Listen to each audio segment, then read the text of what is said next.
what a lot of the blues master will do is they will shift between the major pentatonic and the minor pentatonic on the same chord. So if I have the C7, I can and will use the major pentatonic, but I can and will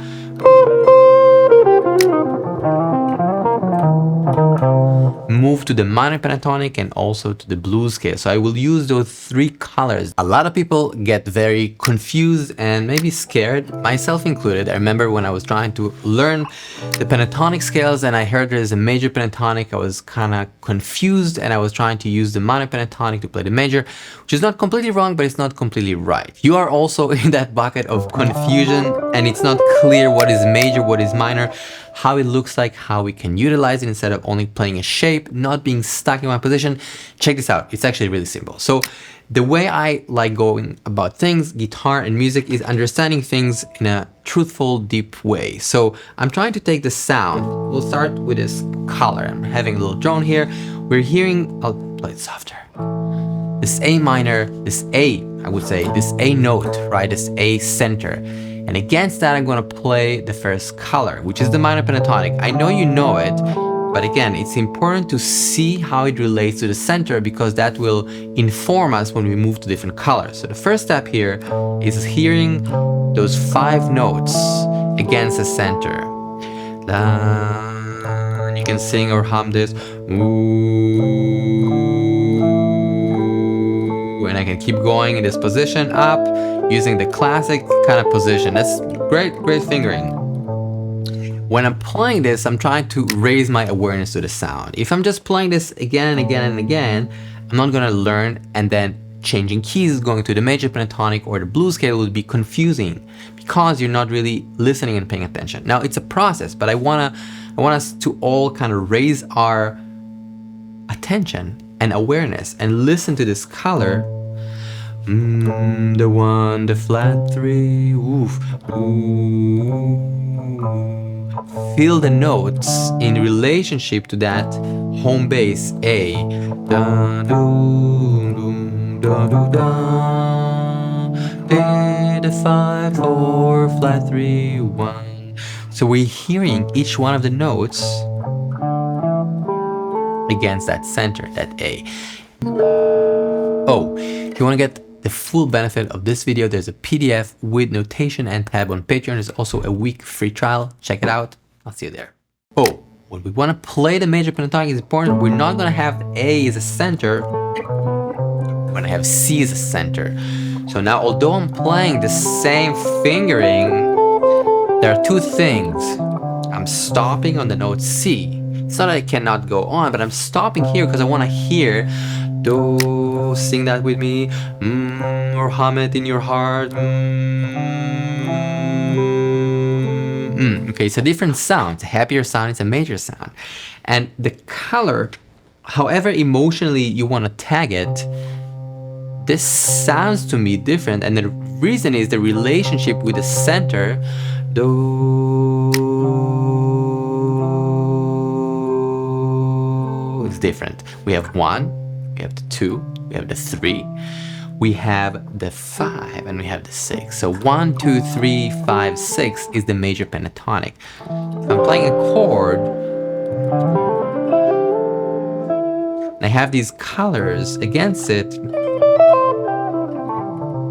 it sounds so beautiful and lush, and it's different, again, than if I have a minor chord. The different energy.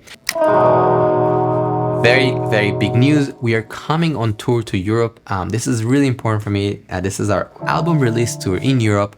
So if you are in one of these cities, please say hi. There are ticket links in the bio. And if you can't make it because you're not there, please tell a friend. It will be very meaningful for us to play. It's been a while. It's been a rough year, but getting better. So thanks again for everything, and I'll see you soon. So far, we have the understanding that the A minor feels in a certain way, and it's connected to how it sounds against the center. So we have the A, the 1, the flat 3, the 4, the 5, flat 7, and 1. That's the minor pentatonic. The major pentatonic, again, same fingerings, but starting from the note C with my 4th finger, for example, I'm hearing this as 1, 2, 3, 5, 6. 1, 2, 3, 5, 6, and then 1. 1, 2, 3, 5, 6. 1, 2, 3, 5, 6, 1. Super beautiful. Super lush. The third one, and I'm gonna have a few more words on those two, but the third one is a color comparison of color, the minor, the major one, and then this one, the one we call the blues scale. I'm only adding that flat 5. Now, that is a painful note. There's a lot of tension between the center A and that flat 5. And I'm adding that chromatic note as a passing note between the 4 and the 5. I can hang on there a little longer if I wanted to, but will create tension. I need to be aware. Right, so if I'm kind of choosing to articulate,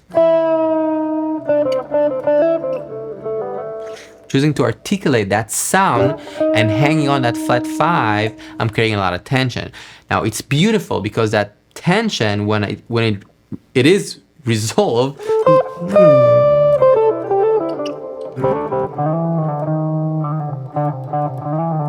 right? So there is this pain,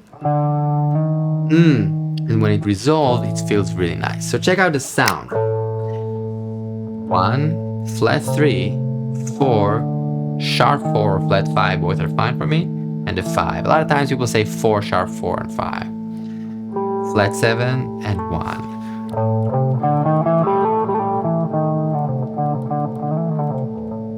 Let's hear it on an A7 chord.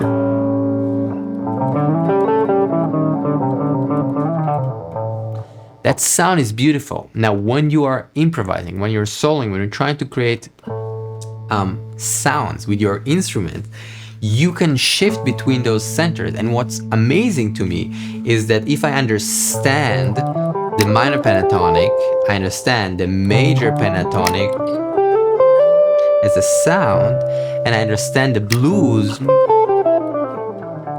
I have actually a lot of colors that I can paint with already. So for me, this understanding is very big. Another step forward here would be trying to hum or sing. 1, din, din, the flat 3, la, do, re, mi, re, do, la, sol, la. And I can check myself, la, do, re, mi, re, do, la, sol, la. If I make a mistake, it's totally fine. It's a process of learning. We're trying to understand and connect to the sound. So we're checking it out little by little. We're listening. Then I can try with the minor pentatonic to see if I can add that flat 5. La, do, re, diez. Ooh, can you feel that friction? La, do, re, diez, mi.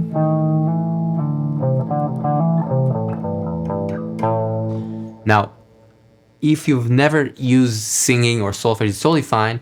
What I'm asking here is trying to create the sounds with your voice, and you can use the instrument still, but I want you to try to imagine the colors. It's a very important step for us to connect our fingers, our ear, and our vocal cords, because when we do that, we learn the sounds better. I'm not, again, asking you to be a singer or an opera singer, which is of course great, but I really think and believe that connection with our voice is very helpful. And a lot of guitar players, a lot of musicians, especially in the beginning stages, are kind of skipping that. And if you skip it, you're missing out, because you can learn way faster if you just pay attention. We're gonna do the same thing with the major pentatonic. So the first thing, again, I'm thinking about the relationship. So this is understanding what it sounds like and how it works, so I can tag it and understand the colors. So we have the C, do, and then the next one is re, so the 2, do, re, mi, the major thirds, 1, 2, 3, do, re, mi, sol, the 5, do, re, mi, sol, la, sol, mi, re, do. In that world, I can paint, right?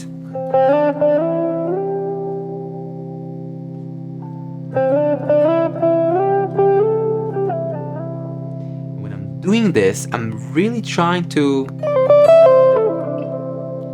tag the information. Let me play this a little softer.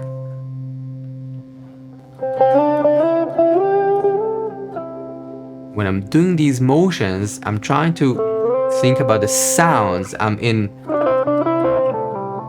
exploration mode. I'm trying to learn the notes and how they sound on the instrument, how they sound in the world. When I'm playing these notes,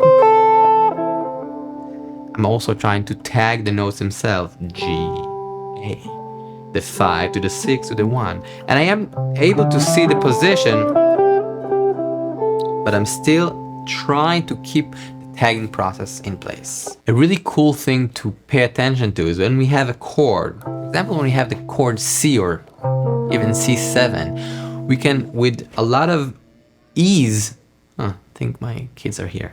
With a lot of ease, we can utilize the major pentatonic. So if I have a C7 chord, let's just hear it for a second, I can utilize that sound.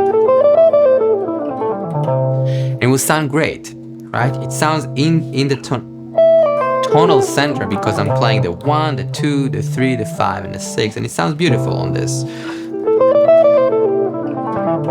What a lot of the blues master will do is they will shift between the major pentatonic and the minor pentatonic on the same chord. So if I have the C7, I can and will use the major pentatonic, but I can and will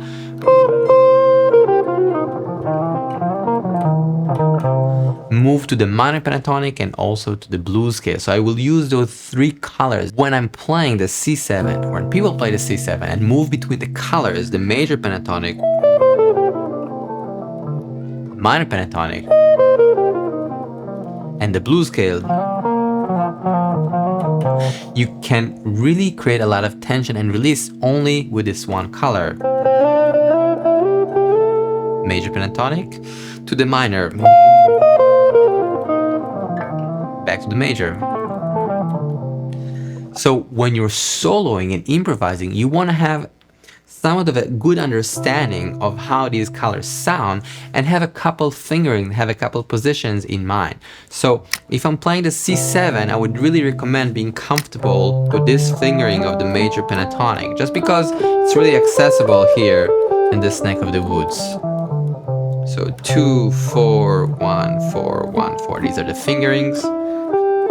And you can use 1 and 3 as well if you want. That's fine. You can even use 1 and 3 on the whole thing. Any fingering is fine for me. I'm really flexible with that as long as you're consistent and you're having good choices there. The other one is the minor pentatonic, which I can use that same shape that we did earlier on the A minor. I can kind of copy paste that color. The last one is the blues, where I'm adding that flat 5. And the mix of those 3.